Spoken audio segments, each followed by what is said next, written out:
আসলে কিভাবে যে আপনাকে আমি মানে প্রেজেন্ট করি মানে বলতে পারতেছি না। অনেকে বলে নব্য বিএনপি, অনেকে বলে আওয়ামী লীগের দালাল। তা আমি নব্য বিএনপি বলবো না, আওয়ামী লীগের দালাল বলবো না, আমি পুরাতন বিএনপি।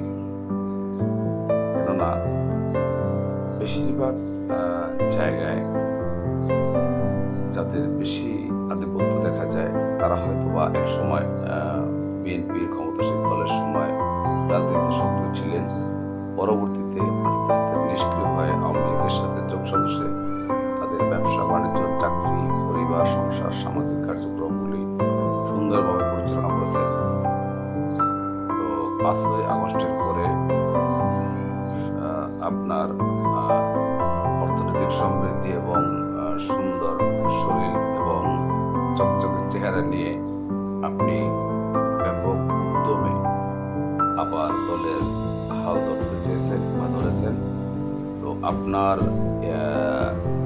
শক্তিতে, আপনার ধাক্কায় দীর্ঘ 17 বছর আন্দোলন সংগ্রাম করা ত্যাগী নেতাকে ছিটকে পড়েছেন। তো আমি আপনাকে বলছি, তো নিজেকে বেশি চালাকি বা অনেক বেশি বুদ্ধিমান মনে করেন না। কেননা আপনি হয়তো ভাবতেছেন যে আগস্ট মাস হয়ে গেছে, 7 মাস। তো 7 মাসের যে পরিমাণ ছবি আপনি বিএনপি নেতাদের সাথে তুলে আপলোড দিয়েছেন, সবাই হয়তো ভুলেই গেছে যে আপনি বিগত সময় ছিলেন না।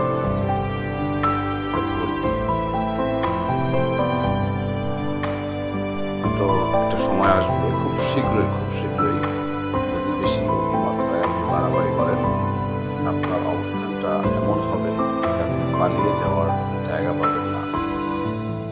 শেখ হাসিনার মতো এত বড় ক্ষমতাশালী প্রধানমন্ত্রী, তিনি কিন্তু বিমানে যেতে পারেন না, হেলিকপ্টারে যেতে হয়েছে। আপনি পায়ে হেঁটে যেতে পারবেন কিনা একটু চিন্তা করে দেখবেন। ভালো থাকেন।